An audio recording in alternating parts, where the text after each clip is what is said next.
द्विघात समीकरण में जब किसी द्विघात समीकरण के शून्यक निकालते हैं, अर्थात मूल निकालते हैं, उसके जीरोज़ निकालते हैं, तो उन जीरोज़ का, जिसको अल्फ़ा और बीटा बोलते हैं, वही हमारे एक्स के मान होते हैं, उनका गुणांकों के साथ में क्या संबंध है। जैसे ax² + bx + c = 0, ये क्वाड्रेटिक इक्वेशन का स्टैंडर्ड फॉर्म है। जब इसको सॉल्व करेंगे, x की वैल्यू निकालेंगे, उसी को हम मूल कहेंगे, उसी को जीरोज़ यानी शून्यक कहेंगे, और उसी को हम एक मान को अल्फ़ा से और दूसरे मान को बीटा से प्रदर्शित करते हैं। इनका गुणांकों के साथ x² का गुणांक a, x का गुणांक b और कांस्टेंट c, इन मूलों का इन गुणांकों के साथ में क्या संबंध है, आज हम इस विषय पर बात करेंगे।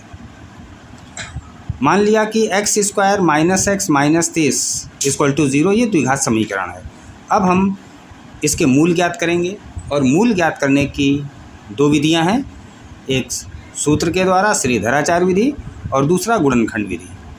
अब यहाँ से गुणनखंड विधि से इसके मूल ज्ञात करने जा रहे हैं। x² ये एज इट इज़ लिख देंगे और मिड टर्म को दो पार्ट में स्प्लिट करेंगे, तो -x और -30। तो इस तरीके से दो पार्ट में स्प्लिट किया जाता है कि जोड़ने या घटाने पर -x आना चाहिए और गुणा करने पर -30 आना चाहिए। तो अगर हम यहाँ पे -6x + 5x, -x को दो पार्ट में इस तरीके से ब्रेक कर दें, -6x + 5x, तो इन दोनों को जोड़ने घटाने पर माइनस का x आ जाएगा, -6 और +5 का मल्टीप्लाई करने पे -30 आ जाएगा। गुणनखंड करने का ये हमारा प्रोसेस है। अभी 3 टर्म थे, अब ये 4 टर्म में ब्रेक हो गया। यहाँ से इन दोनों से x कॉमन लेंगे, ये हो जाएगा x - 6। अब इन दोनों से ऐसा कॉमन लेना है कि x - 6 ही आना चाहिए। अब यहाँ पे x प्लस का है, यहाँ भी x प्लस का है, यहाँ कांस्टेंट माइनस का है, यहाँ भी कांस्टेंट माइनस का है, इसका मतलब सेम साइन है, इसलिए प्लस यहाँ से 5 कॉमन हो जाएगा।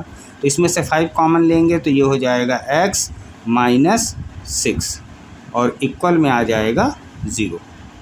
अब इन दोनों से क्या कॉमन है, x - 6 इन दोनों से कॉमन हो जाएगा और यहाँ पे आ जाएगा x + 5 और इक्वल में आ जाएगा 0। अब क्या करेंगे, बारी बारी से दोनों को 0 करेंगे और यहाँ से इसके शून्य आ जाएंगे।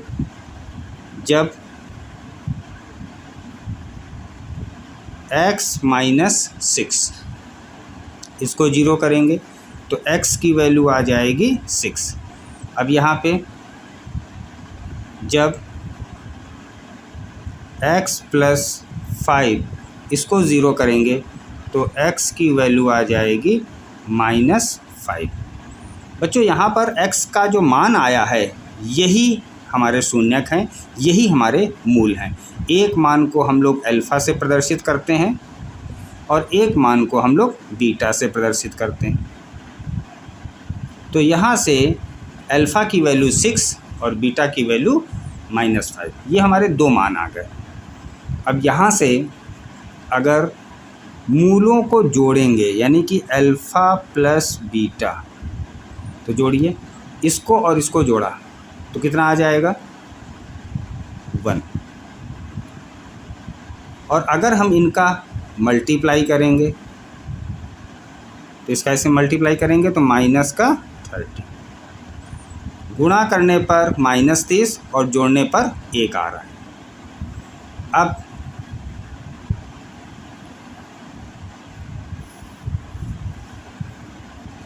अगर सूत्र का प्रयोग करेंगे तो अल्फ़ा प्लस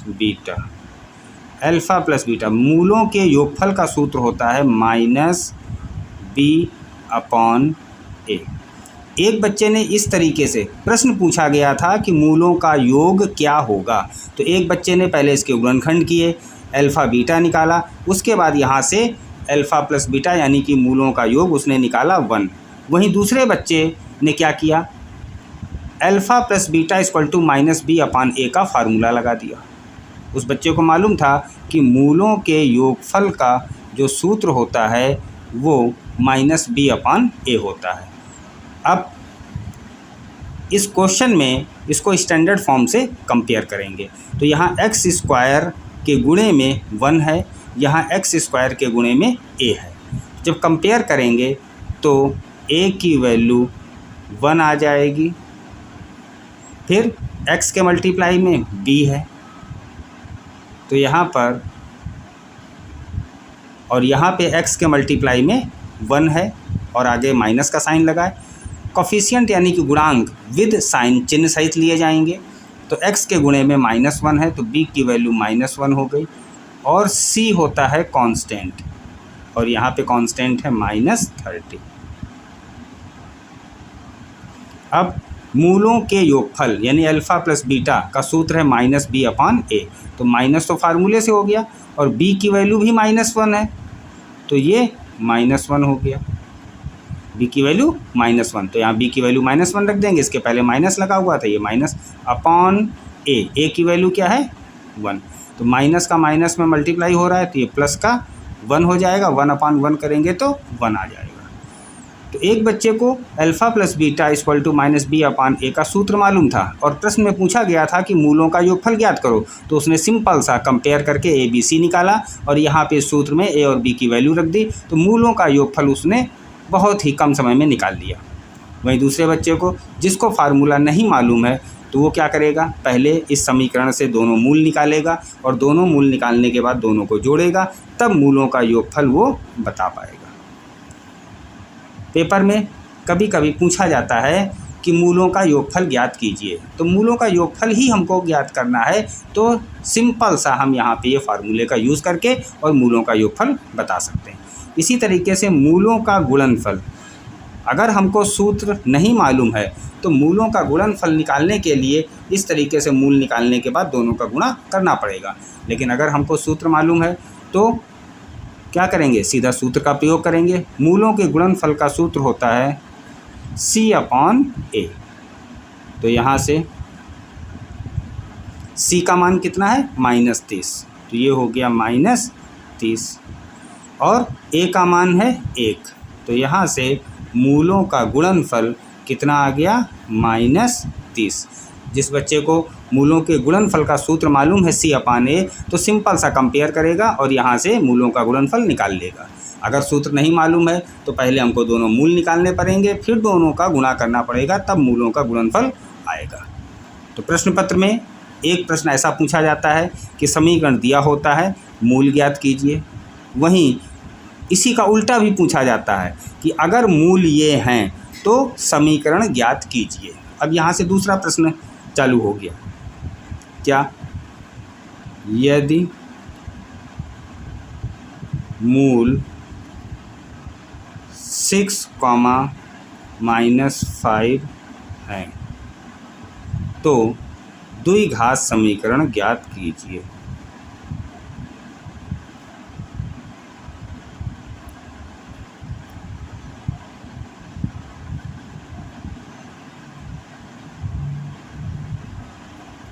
दो मूल दिए गए हैं इसलिए द्विघात समीकरण होगा। अगर 3 मूल होते तो 3 घात का समीकरण होता, 4 मूल होते तो 4 घात का समीकरण होता।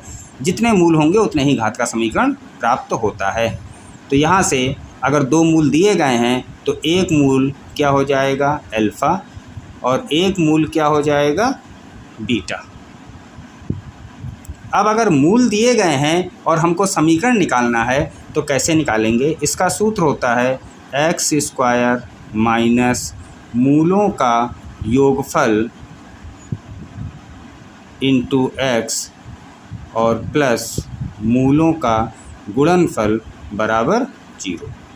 तो अब यहाँ से क्या हो जाएगा, x² को ऐसे ही लिख देंगे माइनस मूलों का योगफल यानी इन दोनों को जोड़ेंगे। तो जब इन दोनों को जोड़ेंगे तो यहाँ से आ जाएगा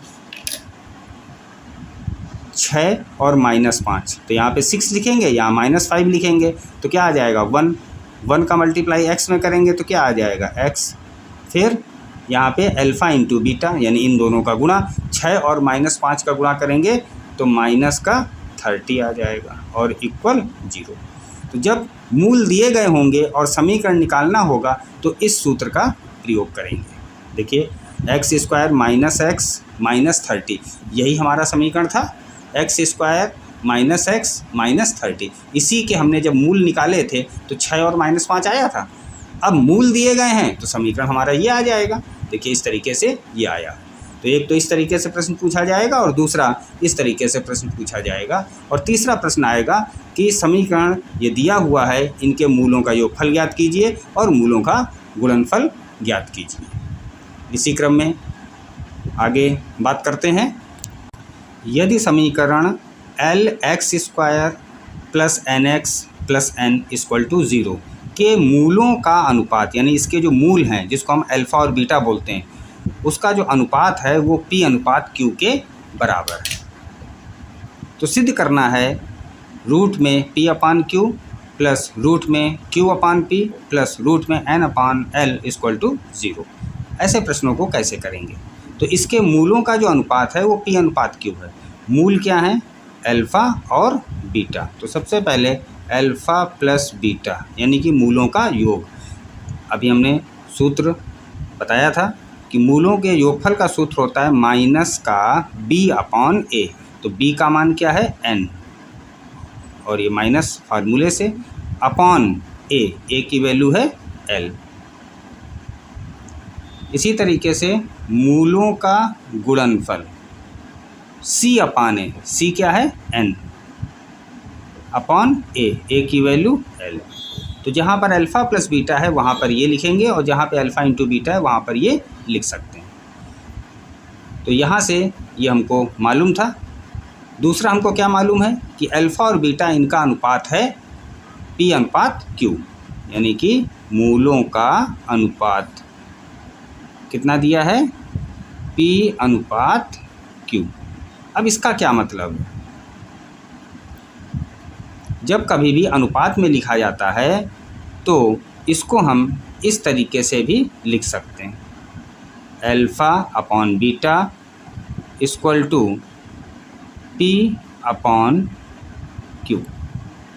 अगर कहीं पर P अपान Q लिखा है तो उसकी जगह हम ये लिख सकते हैं, और ये लिखा है तो ये लिख सकते हैं। ये इस तरीके से इस फॉर्म में हम तब लिखते हैं जब ये अनुपात में दिया होता है। अब हमको इतना बराबर इतना ये सिद्ध करना है, तो ये राइट हैंड साइड और ये लेफ़्ट हैंड साइड, हमेशा जो साइड बड़ी दिखाई पड़े उसी को लेकर के चलना है, ताकि ये जो स्मॉलेस्ट जो साइड है ये हमको प्रूफ करने में आसानी रहे। क्योंकि जब कोई बड़ी डिजिट लगी होती है तो उसमें फार्मूला लगा करके रिड्यूस करके छोटा कर सकते हैं, लेकिन छोटे को बड़ा करने में दिक्कत होती है। तो यहाँ से हम लेफ़्ट हैंड साइड को लेंगे। लेफ़्ट हैंड साइड में क्या लिखा है? रूट में P अपॉन Q, फिर प्लस रूट में Q अपॉन P, फिर प्लस रूट में N अपॉन L। अब यहाँ से P अपॉन Q, तो P अपॉन Q की वैल्यू क्या है? Alpha upon beta. तो इसकी जगह हम लिख देंगे अल्फ़ा अपॉन बीटा। ये होल रूट में था, रूट को अलग अलग कर लिया। फिर प्लस Q अपॉन P है, यानी कि इसका इन्वर्स, इसका उल्टा। तो यहाँ पर भी उल्टा हो जाएगा, तो ये हो जाएगा रूट बीटा अपॉन रूट में अल्फ़ा, और प्लस ये जैसे लिखा हुआ इसको ऐसे ही एज इट इज़ लिखा रहने देंगे। अब हम इसका एलसीएम लेंगे। रूट अल्फ़ा और रूट बीटा, इसका एलसीएम हो जाएगा root alpha into beta. Root beta से रूट बीटा कैंसिल हो जाएगा, रूट अल्फ़ा का यहाँ मल्टीप्लाई करेंगे तो रूट अल्फ़ा और रूट अल्फ़ा, इट मीन्स ये अल्फ़ा आ जाएगा। इसी तरह रूट अल्फ़ा से रूट अल्फ़ा कैंसिल हो जाएगा, रूट बीटा बचेगा, रूट बीटा का मल्टीप्लाई करेंगे तो ये बीटा आ जाएगा। और इक्वल में ये प्लस में लिखा हुआ है रूट N अपॉन L। अब क्या करना है, यहाँ से अल्फ़ा प्लस बीटा इसकी value -n/L, alpha into beta n/L, ये वैल्यू हम यहाँ पर रख देंगे। तो अल्फ़ा प्लस बीटा इसकी जगह रखेंगे -n/L,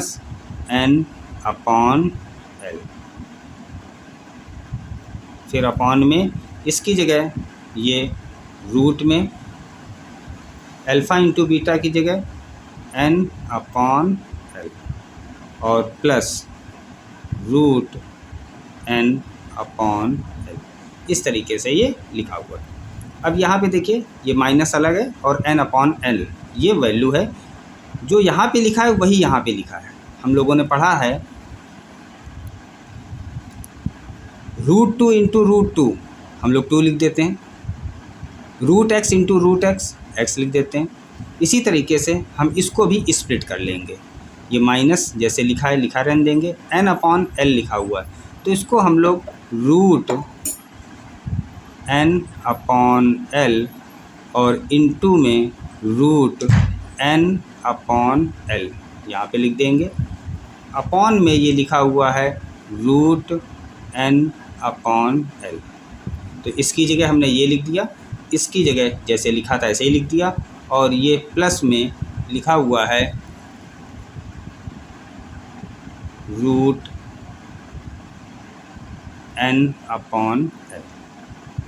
यहाँ पे इसके अपॉन में कुछ नहीं, अपॉन में 1 भी कर सकते हैं। तो इसके बाद ये हमारा क्वेश्चन है, ये पहला स्टेप, इसको हमने चेंज किया अल्फ़ा बीटा में, ये दूसरा स्टेप इसको एलसीएम लेकर के, और ये तीसरा स्टेप मूलों के योगफल और मूलों के गुणनफल का यहाँ पे मान रख दिया, और नेक्स्ट स्टेप में इसको हमने स्प्लिट कर लिया। अब यहाँ से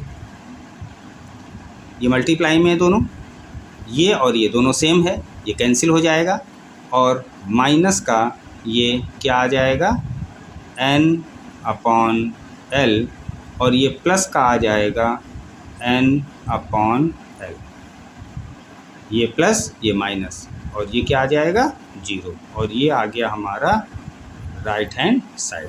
तो यहाँ पर हमको क्या प्रूफ करना था, 0 के इक्वल प्रूफ करना था। तो इस तरीके से हम इस क्वेश्चन को प्रूफ कर सकते हैं। अगले क्वेश्चन की बात करते हैं। यदि अल्फ़ा और बीटा समीकरण इतने के तथा गामा और डेल्टा समीकरण इतने के मूल हैं। अब यहाँ पे दिया हुआ है कि ये अल्फ़ा और बीटा इसके मूल हैं, किसके, x² + px - q = 0, इसके मूल क्या हैं, अल्फ़ा और बीटा। तो क्या हो जाएगा, alpha plus beta minus b/a, तो b की वैल्यू क्या है p/a, a की वैल्यू 1, और अल्फ़ा इंटू बीटा क्या होता है c/a, c की वैल्यू क्या है -q, और a की वैल्यू 1।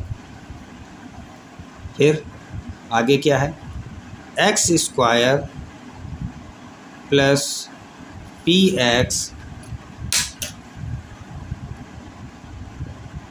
+ r = 0।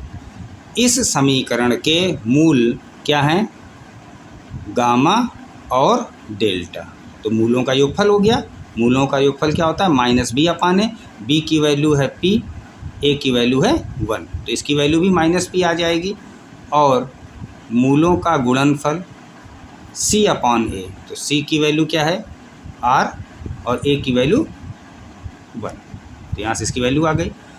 अब हमको प्रूफ क्या करना है, इतना इक्वल टू इतना और इतना इक्वल टू इतना, यानी कि ये इसके इक्वल है, ये इसके इक्वल है। इसका मतलब क्या है कि ये भी इसके इक्वल है और ये भी इसके इक्वल है। तो अब इसको कैसे प्रूफ करेंगे, तो यहाँ पर एक बार ये साइड लेंगे, एक बार ये साइड लेंगे। तो लेफ्ट हैंड साइड में क्या लिखा है, अल्फ़ा माइनस गामा एक ब्रैकेट में और अल्फ़ा माइनस डेल्टा। अब इसका मल्टीप्लाई इसमें करेंगे, फिर इसका मल्टीप्लाई इसमें करेंगे, अब इसका मल्टीप्लाई इसमें करेंगे, फिर इसका मल्टीप्लाई इसमें करेंगे। सिंपल हमने दोनों का मल्टीप्लाई कर दिया। अब यहाँ से ये अल्फ़ा स्क्वायर, इन दोनों से माइनस अल्फ़ा अगर कॉमन ले लेंगे तो यहाँ पे क्या आ जाएगा, यहाँ पे इतना प्लस इतना, दोनों प्लस के हो जाएंगे। तो ये गामा भी प्लस का और डेल्टा भी प्लस का, और प्लस गामा डेल्टा। अब क्या करना है, अल्फ़ा स्क्वायर ऐसे ही लिख दिया, माइनस अल्फ़ा ऐसे ही लिख दिया। अब गामा प्लस डेल्टा, देखिए गामा प्लस डेल्टा की वैल्यू माइनस पी है, और माइनस पी किसकी वैल्यू है, अल्फ़ा प्लस बीटा, मतलब इसकी वैल्यू भी माइनस पी, इसकी वैल्यू भी माइनस पी। इसका मतलब हम ये कह सकते हैं कि अल्फ़ा प्लस बीटा और गामा प्लस डेल्टा ये दोनों इक्वल होंगे, यानी इसकी जगह ये और इसकी जगह ये लिख सकते हैं। अब यहाँ गामा प्लस डेल्टा लिखा है, इसकी जगह हम लिख देंगे अल्फ़ा प्लस बीटा और प्लस ये गामा डेल्टा। अब ये अल्फ़ा स्क्वायर ऐसे ही लिख दिया, इसका अंदर मल्टीप्लाई करेंगे तो ये माइनस का अल्फ़ा स्क्वायर हो जाएगा, इसका यहाँ मल्टीप्लाई करेंगे तो माइनस का ये अल्फ़ा बीटा हो जाएगा और प्लस गामा डेल्टा। अब ये अल्फ़ा स्क्वायर प्लस का और ये माइनस का, ये जीरो हो जाएगा, माइनस का अल्फ़ा बीटा और प्लस का गामा डेल्टा। तो यहाँ से देखिए गामा डेल्टा की वैल्यू क्या है, आर। तो इस गामा डेल्टा की जगह हम लिख देंगे आर, और माइनस अल्फ़ा बीटा लिखा हुआ है, और अल्फ़ा बीटा की वैल्यू क्या है, माइनस क्यू, ये माइनस क्यू है। तो अल्फ़ा बीटा की वैल्यू माइनस क्यू यहाँ पर रखेंगे। तो जब यहाँ पर माइनस क्यू रखेंगे और माइनस पहले से है तो ये प्लस का क्यू हो जाएगा, और ये प्लस पहले से है तो इसकी जगह वैल्यू रखेंगे और इसकी भी जगह वैल्यू रखेंगे। ये माइनस पहले से लगा हुआ है और ये अल्फ़ा बीटा की वैल्यू ऑलरेडी माइनस क्यू है, तो माइनस माइनस प्लस हो जाएगा, तो ये प्लस का क्यू आ जाएगा, और इसकी वैल्यू है आर, तो ये हो जाएगा आर। तो हमको यहाँ पर क्या प्रूफ करना था, ये क्यू प्लस आर के बराबर प्रूफ करना था। तो ये हमारा क्यू प्लस आर के बराबर यहाँ से प्रूफ हो गया। अब उसके बाद इसको भी प्रूफ करना है क्यू प्लस आर के बराबर। तो अब ये हमारा, इसको हमने लिख दिया राइट हैंड साइड, क्या लिखा है ये, बीटा माइनस गामा एक ब्रैकेट में और बीटा माइनस डेल्टा ये दूसरे ब्रैकेट में। चलिए अब इसको करते हैं, सेम प्रोसेस है, इसका इसमें मल्टीप्लाई करेंगे तो ये हो गया बीटा स्क्वायर, इसका इसमें मल्टीप्लाई करेंगे तो माइनस का बीटा डेल्टा। अब इसका इसमें मल्टीप्लाई करेंगे तो माइनस का बीटा गामा, फिर इसका इसमें करेंगे तो प्लस का गामा डेल्टा। अब ये बीटा स्क्वायर को ऐसे ही लिख दिया, इन दोनों से माइनस बीटा कॉमन ले लिया तो यहाँ पर डेल्टा और गामा ये दोनों प्लस के आ जाएंगे, तो ये हमने दोनों को प्लस में लिख दिया, और प्लस गामा डेल्टा जैसे लिखा हुआ इसको ऐसे ही लिख दिया। अब ये बीटा स्क्वायर माइनस ये बीटा, अब गामा प्लस डेल्टा क्या करेंगे, यहाँ से गामा प्लस डेल्टा जैसे अल्फ़ा प्लस बीटा के बराबर है, तो यहाँ पर गामा प्लस डेल्टा की जगह पर अल्फ़ा प्लस बीटा लिख देंगे। यहाँ पर भी यही किया था, गामा प्लस डेल्टा की जगह अल्फ़ा प्लस बीटा लिख दिया, यहाँ पर भी यही करेंगे, प्लस गामा डेल्टा जैसे लिखा ऐसे ही लिख देंगे। माइनस बीटा का अंदर मल्टीप्लाई कर देंगे, तो इसका यहाँ मल्टीप्लाई करेंगे तो माइनस का अल्फ़ा बीटा आ जाएगा, इसका यहाँ मल्टीप्लाई करेंगे तो माइनस का बीटा स्क्वायर आ जाएगा, और ये गामा डेल्टा, ये प्लस का बीटा स्क्वायर और ये माइनस का बीटा स्क्वायर कैंसिल हो जाएगा, माइनस का अल्फ़ा बीटा आएगा और ये प्लस का गामा और डेल्टा आ जाएगा। यहाँ पर भी यही आया था, माइनस अल्फ़ा बीटा और प्लस गामा डेल्टा, यहाँ पर भी minus alpha beta plus gamma delta, तो ये माइनस जैसे लिखा है ऐसे ही लिख देंगे। अल्फ़ा बीटा की वैल्यू क्या है, अल्फ़ा बीटा की वैल्यू माइनस का क्यू है, तो अल्फ़ा बीटा की जगह माइनस का क्यू रख दिया, और गामा डेल्टा की वैल्यू r है, तो यहाँ पर गामा डेल्टा की जगह r रख देंगे। यही चीज़ यहाँ पर भी थी, तो ये माइनस माइनस ये प्लस हो गया था और ये q प्लस r आ गया था। यही यहाँ पे हमको प्रूफ करना है। क्या प्रूफ करना है? ये इक्वल है q प्लस आर के और ये भी इक्वल है q प्लस आर के। तो इस तरीके से बारी बारी से दोनों को हम q प्लस आर के बराबर प्रूफ करेंगे। क्वेश्चन देखने में कठिन होता है, थोड़ा सा अगर हम ध्यान देंगे तो ऐसे क्वेश्चनों को बड़ी आसानी से किया जा सकता है।